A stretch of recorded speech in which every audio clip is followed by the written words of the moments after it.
Mom and Dad made me pack my bags and move out because Golden Sister's constant tantrums. Months later, they desperately begged me to return home. Be me, 19 years old, when my life got flipped upside down. My family, especially my sister Olivia, decided to kick me out of the house. Why? Because they thought I was some sort of traitor, all because I figured out how to pay for my college tuition without their help. I was 19, just about to start college, suddenly found myself with nowhere to go. This all happened thanks to Olivia, the golden child. She always managed to make me look like I was barely worth anything in comparison. Olivia is 4 years older than me. From the time we were kids, it was clear that she was the favorite. Like, not just a little bit. I mean, my parents were obsessed with her. If she got an A, they'd throw her a freaking parade. But if I got an A, it was like, oh cool, what's for dinner? You get the idea. So I kind of grew up with the mentality that it didn't matter what I did, because Olivia would always outshine me. By the time she went off to a top business school, my parents were all over it like she was some sort of prodigy. They paid for everything, her tuition, her apartment, her fancy clothes. Meanwhile, I kept my head down, figured I'd have to do things on my own. So when I got accepted into a reputable college in Canada to study literature, I thought maybe, just maybe, I'd get a little bit of support. But nope, that wasn't happening. My parents straight up told me they couldn't afford my tuition. Which, okay, I get it, college is expensive. But what really pissed me off was that they didn't even want to co-sign a loan. I wasn't asking them to pay the whole thing, just to help me out so I wouldn't be drowning in debt my whole life. But they refused, and we fought about it a lot. Their reasoning? We already paid for Olivia's college. We have to think about our future now. Oh, and they were also planning to start some kind of small bakery around that time. So apparently all their savings were going into that. I was completely stuck. I didn't want to lose the opportunity to go to this college, but it felt like my parents were just throwing obstacles in my way for no reason. They had no problem spending tons of money on Olivia, but when it came to me, suddenly they had to be frugal and responsible. I needed help, and it became pretty obvious that they weren't going to give it to me. So with no other options, I turned to my Aunt Rebecca. Rebecca is my dad's older sister. Let me just say she's like the total opposite of my parents. She's a cardiologist and honestly way more successful than either of them. But she's also super down to earth.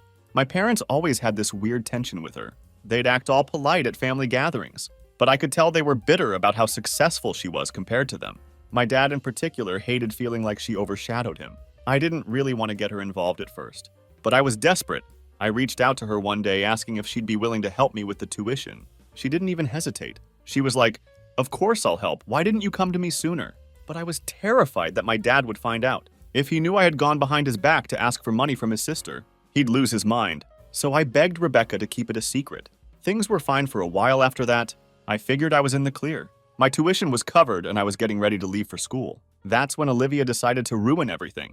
To this day, I still don't know how she found out about me asking Aunt Rebecca for help. But she did, and being Olivia, she couldn't just let it go. She had to blow it up into this huge, dramatic thing. One night I came home after hanging out with some friends. Immediately, I knew something was off. All my stuff was packed up in boxes. Everything. My clothes, my books, even my bedding. My parents were sitting in the living room, and Olivia was standing there with this smug, self-satisfied look on her face. It felt like I had walked into some twisted intervention. My dad didn't waste any time. He threw a stack of papers at me and said, "Explain this." I had no idea what he was talking about, so I looked at the papers. That's when I realized Olivia had gone full psycho. She had fabricated these fake emails between me and Aunt Rebecca, where it looked like I was betraying the family, leaking details about the bakery my parents were planning to start, in exchange for Aunt Rebecca paying for my tuition. I couldn't believe my eyes. Olivia had gone through my laptop, found some emails between me and Rebecca, and then doctored them using Photoshop or whatever. She made it look like I had sold out our family. I was stunned. I tried to explain that it was all fake, but my parents didn't even listen. They just stood there saying, "We trusted you and you stabbed us in the back." It didn't matter what I said. They believed Olivia because of course they did. They always believed her. It was like I didn't even exist anymore. They told me to pack my things and leave right then and there. I was officially kicked out of the house because of a complete lie. I begged them to reconsider. I didn't want to be a burden on Rebecca, especially after she had already agreed to pay for my tuition. But my parents didn't care. They said I was a traitor and they wanted nothing to do with me. So that was it. I left with nothing but the clothes on my back and a few boxes of my stuff. And I moved in with Aunt Rebecca. Honestly, I don't know how I would have survived if it weren't for her. She took me in without a second thought and treated me like actual family, something I hadn't felt in years. While my parents were busy worshiping Olivia and focusing on their future bakery, Rebecca was the only one who really cared about me. And for that, I'll always be grateful. But to this day, I can't shake the memory of that night. Walking into my house and seeing all my stuff packed up, my parents staring at me like I was a criminal, and Olivia standing there with that smug look on her face, knowing she had won. So there I was, kicked out of my own house, standing on Aunt Rebecca's doorstep with my life in boxes. I was still processing what the hell had just happened. It felt like a bad dream. I mean, how do you go from thinking you're part of a family to being homeless in one night? The whole thing was so surreal. But at the same time, I couldn't say I was that surprised. My parents had always made it clear that Olivia came first, but I guess I never thought they'd take it this far. Rebecca being the angel that she has welcomed me with open arms. She didn't ask a million questions. She didn't pry. She just saw that I was hurting and told me that her house was my house for as long as I needed. That kind of kindness, man, it hit me right in the gut, because I realized right then that I had never felt anything close to that from my own parents. So I moved in with her. It was strange at first, waking up in her guest room, looking around at a house that wasn't mine. But over time, it started to feel more like home than the place I grew up in ever had. We started getting closer, talking more about everything. Turns out Aunt Rebecca knew a lot more about my parents and their BS than I ever realized. She'd been keeping her distance from them for years, only showing up to family events because she felt obligated. She told me something that blew my mind. Apparently, my dad's grudge against her started way before I was born. Rebecca had always been more successful. She went to med school, got married to a great guy who unfortunately passed away young, and was living her life. Meanwhile, my dad was doing okay. But every time they met up, he'd get weirdly competitive. Rebecca said that their relationship basically became a game of who could look better to the rest of the family. But instead of just being proud of his sister, he resented her. And it wasn't just career stuff. My dad felt overshadowed in every way. Financially, socially, everything. I guess that jealousy bled over into how he treated me. Rebecca had figured all this out years ago, but kept quiet because she didn't want to make things worse for me. Now that I was living with her, though, she told me everything. It was like she was trying to fill in all the gaps in my life that I hadn't been able to make sense of before. Why my parents never seemed to care about what I did. Why they always bent over backward for Olivia. It all boiled down to some weird family dynamic that I didn't even know existed. Living with Rebecca was great, but the thing is I couldn't completely relax. I kept waiting for my parents to call, for Olivia to show up out of nowhere, or for them to apologize for what they did. But of course that never happened. Days turned into weeks and nothing. Not a single text. Not a single call. At first I was angry, like really angry. How could they just toss me aside like I was nothing? Then the anger kind of faded and I started to feel numb about the whole thing. It was like my brain was shutting off all my emotions just so I could function. Rebecca thought she was amazing. She never pushed me to talk about what happened unless I wanted to. She let me take my time figuring things out. She even helped me get all my stuff sorted for school, making sure I had everything I needed before I left for Canada. I swear if it weren't for her, I don't know how I would have gotten through that time. But even with her support, the silence from my parents was deafening. You'd think after kicking your kid out, you'd at least check up on them, right? But no. I guess I shouldn't have expected anything different. But I still did. One afternoon about a month after the whole ordeal, I got a text from Olivia. I remember it so clearly because it was just as obnoxious as she was. All it said was, "Hope you're doing okay. By the way, don't leave your laptop lying around." That was it. No apology. No acknowledgement of what she had done. Just a little smirk in text form, reminding me that she was the one who got me thrown out. I stared at the screen, feeling my blood boil. She was taunting me, plain and simple. I didn't respond. What was the point? Olivia wasn't the type to feel guilty about anything. In her mind, she had won some weird family game. And that was that. I thought about texting back something snarky, but I knew it wouldn't make a difference. She'd just get off on it. So I blocked her number and tried to move on. It wasn't easy. Every time I looked at my phone, part of me was still waiting for something from my parents. Maybe a message from my mom saying she regretted everything. Or even a passive-aggressive email from my dad, pretending like nothing happened. But nope, radio silence. In the months that followed, Rebecca and I got into a solid routine. She became more than just my aunt. She became my confidant, my friend, and basically the only family I had left. I started to see how messed up my parents really were. They'd spent so long focusing on Olivia, trying to mold her into some perfect daughter, that they completely missed out on everything else. And when Olivia finally messed up, which she eventually would, it would be too late for them to fix it. Around the time I was getting ready to leave for school, I got another message, this time from my dad. It was short and direct. Good luck in Canada. That was it. No apology. No explanation. Nothing. It felt like a slap in the face. After everything, all he had to say was good luck. I didn't even know how to respond. So I didn't. I just deleted the message and tried not to think about it. The day I left for Canada, Rebecca drove me to the airport. She hugged me and told me how proud she was, how she knew I'd do great things. It was the first time in my life that someone in my family had said those words to me, and it hit me harder than I expected. I got on that plane feeling like I was leaving more than just my home behind. I was leaving behind the part of me that had always tried to seek approval from my parents. From that moment on, I decided I didn't need them anymore. I had Rebecca, I had my future, and I had myself. If they wanted to reach out, fine. But I wasn't going to waste any more energy chasing after people who clearly didn't care about me. I was done. So life in Canada was going great. I settled into college, made some friends, and for the first time in years, I wasn't constantly thinking about my family. I won't say I forgot about them. I don't think that's possible, but they definitely weren't on my mind as much anymore. I was focused on my studies, figuring out my future, and just trying to enjoy life without the drama. That came with living under my parents' shadow. But of course, just when things were going smoothly, something had to come and mess it up. I finished college and I came back to my city. I found a very good high-paying job as a marketing consultant. And then I got a call from my mom. Yeah, my mom. The same woman who hadn't spoken to me since the day they kicked me out. It was totally unexpected. I was sitting in my apartment going over some work documents. When my phone buzzed, I saw her name pop up, and for a second I thought I was seeing things. I stared at the screen, my mind racing. Should I answer it? Ignore it? After everything that had happened, why would she be calling me now? I let it ring a few more times, and then against my better judgment, I picked up. Hello? I said, trying to sound calm even though my heart was pounding. There was a pause on the other end, like she wasn't sure what to say. Finally, she spoke. Hi, it's your mother. No kidding, who else would it be? I didn't say that though. I just stayed quiet, waiting for her to explain why she was calling. After almost 4 years of nothing, she hesitated again. And then out of nowhere, she said, "We need to talk." I couldn't help but scoff. Now she wanted to talk? After everything? It was so typical of her. But even though I was annoyed, a part of me was curious. What could possibly be so important? That she was reaching out after all this time? About what? I asked, keeping my tone as neutral as possible. Your father and I, we want to see you, she said, stumbling over her words. Like she was trying to figure out how to phrase it right. I could already tell where this was going.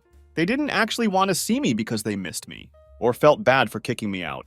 There was something they needed, and I had a pretty good guess about what it was. I sighed, leaning back in my chair. Why? I asked bluntly. She didn't answer right away, which pretty much confirmed my suspicions. When she finally did speak, her voice was quieter, like she was trying to sound all motherly and concerned. Your dad and I, we've been going through a hard time. Things haven't been easy since the pandemic, Nick. Mic drop. There it was. The real reason behind the call? It was exactly what I thought. Money problems. I hadn't heard much about their bakery since I left, but I knew it wasn't doing well. Rebecca had mentioned something in passing about how their shop wasn't thriving the way they had expected, and with the pandemic it made sense that they'd be struggling. But I wasn't going to jump in and save them, not after everything they had done to me. Okay, and? I said, my voice flat. I wasn't about to make this easy for her. Your sister Olivia, she's been managing things for us? But she started, and that's when I cut her off. Let me guess, I said, already knowing where this was headed. Olivia screwed it all up. There was a long pause on her end, which was answer enough. Of course, Olivia had messed it up. I don't know why they were surprised. She was always more interested in looking good than actually doing the hard work. They had put all their faith in her, and now it was backfiring. My mom let out a shaky breath. Things haven't been going as planned, she admitted. And we need help. I laughed. I couldn't help it. After everything, after throwing me out, cutting me off, letting Olivia walk all over me. Now they wanted my help. The audacity of it all was unreal.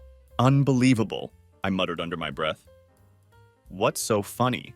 My mom asked, sounding genuinely confused, like she couldn't understand. Why I wasn't jumping at the chance? To swoop in and save the day. You're serious? You actually think I'm going to help you? I said, my voice rising. I could feel the anger bubbling up. All the emotions I'd been pushing down for the past 4 years coming to the surface. We're your parents, she said, her voice wavering. We made mistakes, but we need you. I shook my head even though she couldn't see me. You didn't just make mistakes, Mom. You kicked me out of the house. You believed Olivia's lies over your own son. You haven't spoken to me in years. And now you need me. And suddenly I'm supposed to drop everything and come running? She was quiet after that. I could tell she didn't know what to say. She probably wasn't used to me standing up for myself like this. Back when I was still living at home, I would have just gone along with whatever they said, hoping it would keep the peace. But not anymore. I had changed, and I wasn't going to let them walk all over me again. Finally, she spoke, but her tone had changed. She wasn't trying to be all soft and caring anymore. Now she sounded irritated, like she couldn't believe I was being so difficult. "We're still your family," she said sharply. "You owe us at least that much." That was it. That was the final straw. I didn't owe them anything. In fact, they were the ones who owed me an apology, for starters, but I wasn't holding my breath on that one. "I don't owe you a damn thing," I said, my voice cold. "If you need help, go ask Olivia. She's your golden child, remember?" Without waiting for her to respond, I hung up the phone. My heart was pounding and my hands were shaking, but I felt a strange sense of relief. I had finally said what I needed to say. They could figure out their mess on their own. I wasn't going to be part of it. That night, I called Aunt Rebecca and told her what happened. She wasn't surprised at all. "They've been relying on Olivia for years," she said. "It was only a matter of time before it all caught up to them." We talked for a while, and by the end of the call, I felt even more certain that I'd made the right decision. My parents had chosen Olivia over me, and now they were paying the price. As harsh as it sounded, it wasn't my responsibility to fix their mistakes. For the first time in a long time, I felt free. I didn't need their approval or their acceptance. I had my own life now, and I wasn't about to let them drag me back into their toxic mess. I had done my part by surviving their betrayal. Now it was their turn to deal with the consequences. Update 1. I thought I was done with all the family drama after that phone call with my mom. Honestly, I felt pretty good about how things went. I had finally stood up for myself and made it clear that I wasn't going to be their safety net. I figured they'd just give up and go back to depending on Olivia. But I underestimated my sister's ability to stir the pot. Because of course, Olivia wasn't going to let me get away that easily.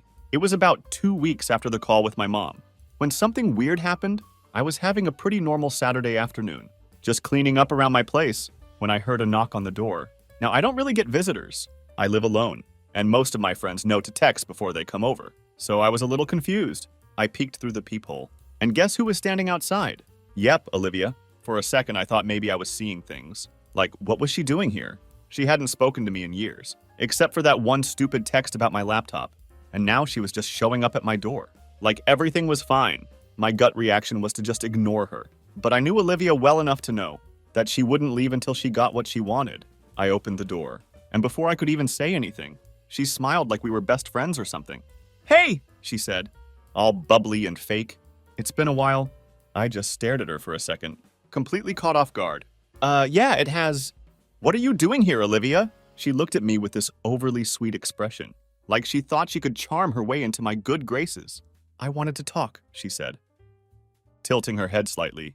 "Can I come in?" I crossed my arms, not moving from the doorway.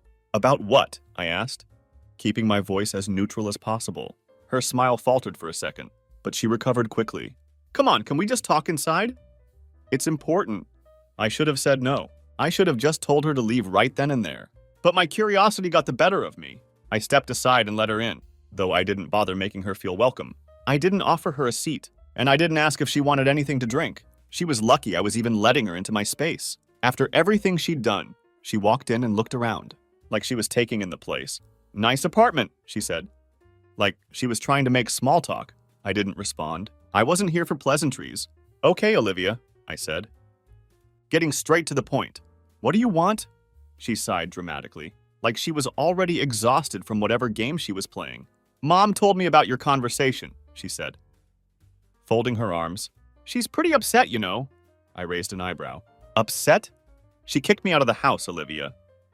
"What exactly does she have to be upset about?" Olivia rolled her eyes, like I was the one being unreasonable. "Look, I'm not here to rehash all that.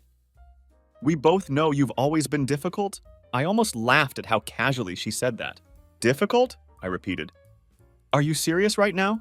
You fabricated emails to get me kicked out of the house. That's difficult?" She waved her hand dismissively. "That's ancient history. I came here because I want to make things right." I blinked, unsure if I'd heard her correctly. "You want to make things right?" I asked, skepticism dripping from every word. "Yeah," she said, nodding like this was the most reasonable thing in the world. I know things got complicated with the family, and maybe I overreacted back then, but I think it's time to put all that behind us. I couldn't believe what I was hearing. "You think you overreacted?" I said, struggling to keep my voice even. Olivia, you destroyed my relationship with our parents. You lied about me, manipulated them, and now you're standing here like none of that matters. Anymore? Her smile faded a little, and I could see that she was getting frustrated.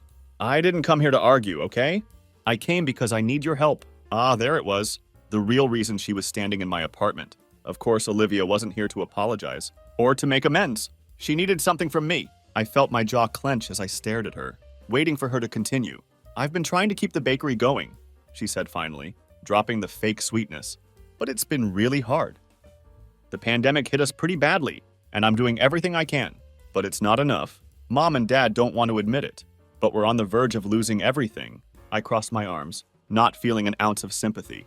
So let me guess. You want me to help bail you out? Olivia shifted uncomfortably. I'm not asking for a handout, she said defensively. I just thought we could, I don't know. Figure something out together. You're doing well for yourself, right? I figured you'd want to help the family. I couldn't believe her. She was trying to guilt-trip me into saving the family bakery that she had driven into the ground. You figured wrong, I said flatly. Olivia blinked, clearly not expecting that response. Wait, what do you mean? I mean, I'm not helping you, I said, my voice firm. Not after everything you did. You ruined my life, Olivia. You turned my own parents against me. And now that you're in trouble, you think I'm just going to forget all of that and swoop in to save you? No. She stared at me dumbfounded. For the first time in her life, Olivia didn't seem to know what to say. But we're family, she said weakly. Her voice losing some of its confidence. I shook my head. We stopped being family the day you made it your mission to destroy me. Olivia's face went pale. She wasn't used to hearing no, and I could tell she was struggling to process it. After a long, awkward silence, she stood up. Fine, she said coldly. If that's how you want it. That's how it's going to be. You made your choices, Olivia, I said. Standing my ground, now you have to deal with the consequences. Without another word, she stormed out of the apartment, slamming the door behind her. I stood there for a minute, letting the tension drain out of me. Part of me felt bad, like maybe I was too harsh. But then I remembered everything she'd put me through, and that guilt faded fast. For the first time in years, I felt like I had control over my life. I wasn't living in Olivia's shadow anymore. I wasn't the second choice or the scapegoat. I was finally free from all of it. Update 2. I thought that after Olivia stormed out of my apartment, things would go quiet. Like she would finally get the message that I was done with her and the whole family drama. But of course, I underestimated just how stubborn she could be. It wasn't even a full week later when the next wave hit, and this time it wasn't Olivia knocking on my door. It was both my parents. It was a Saturday again. Funny how these things always seem to happen on my days off. I was just sitting on the couch, scrolling through my phone. When the knock came, it wasn't soft either. It was one of those heavy, insistent knocks. That tells you whoever's on the other side isn't leaving anytime soon. I got up, already having a feeling about who it might be. And when I opened the door, there they were, my mom and dad, standing together like some kind of united front. My dad looked uncomfortable, like he didn't really want to be there. But my mom, she had that look in her eye, the one that said she was determined to fix whatever mess had been made, even if it meant bulldozing her way through. I sighed, leaning against the doorframe. What do you want? My mom gave me a strained smile, trying to keep things friendly, I guess. Can we come in and talk? We need to sort some things out. I was tempted to slam the door in their faces, but part of me figured that if I didn't let them in now, they'd just keep showing up. So, with an exaggerated sigh, I stepped aside and let them in. They walked in, glancing around the place, like they were expecting something more than a basic apartment. My dad stayed quiet, but my mom went straight for the couch, sitting down and patting the seat next to her, like I was some little kid she was trying to console. I'll stand, I said flatly, crossing my arms. All right, she said with a tight smile. Look, we know things have been difficult between us. Difficult? I repeated. Raising an eyebrow. That's what you're calling it? My dad finally spoke up, his voice low and gruff. We didn't come here to argue. Then what did you come here for? I asked. Not even bothering to hide my frustration, because I'm pretty sure we've already been over everything. Olivia tried, you tried, and I made myself clear. I'm not helping. My mom's smile wavered a little. She probably wasn't used to me talking back like this. That's not why we're here, she said, leaning forward slightly. We're here because we want to apologize. I almost laughed. Apologize? For what exactly?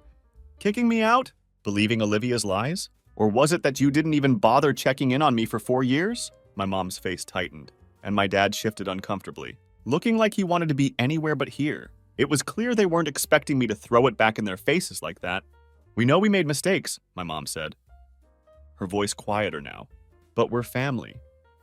And family has to stick together. I could feel my patience wearing thin. This was just more of the same. Every time something went wrong, they'd pull out the family card, like it was supposed to erase everything that happened. But I wasn't falling for it this time.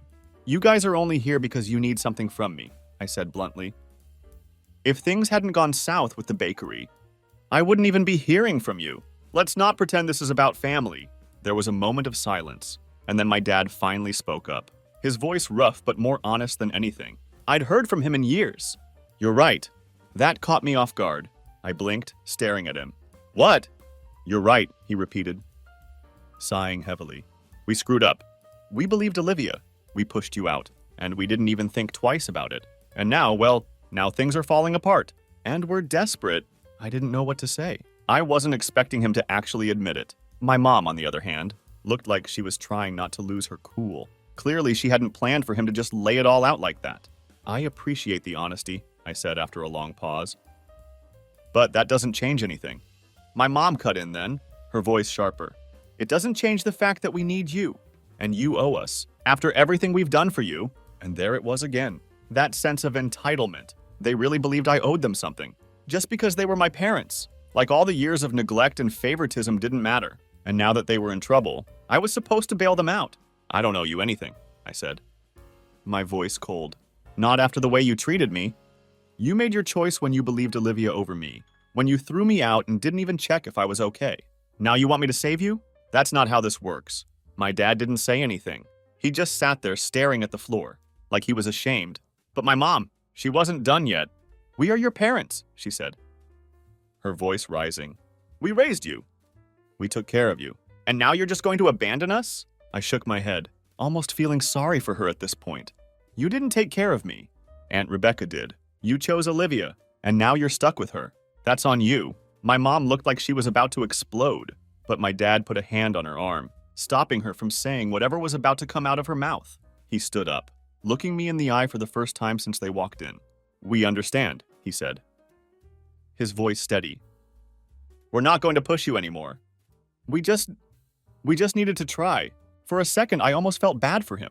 But then I remembered everything they had put me through, and that sympathy disappeared. I hope you figure it out, I said, stepping toward the door and opening it for them. But I'm not going to be part of it. My dad nodded like he'd expected that. My mom, though, gave me one last look, half angry, half pleading, but when she saw I wasn't budging, she stood up and followed him out. As they left, I closed the door behind them and stood there for a moment, letting the silence settle in. I'd done it. I had finally stood up to them, and for the first time, it felt like I was really free.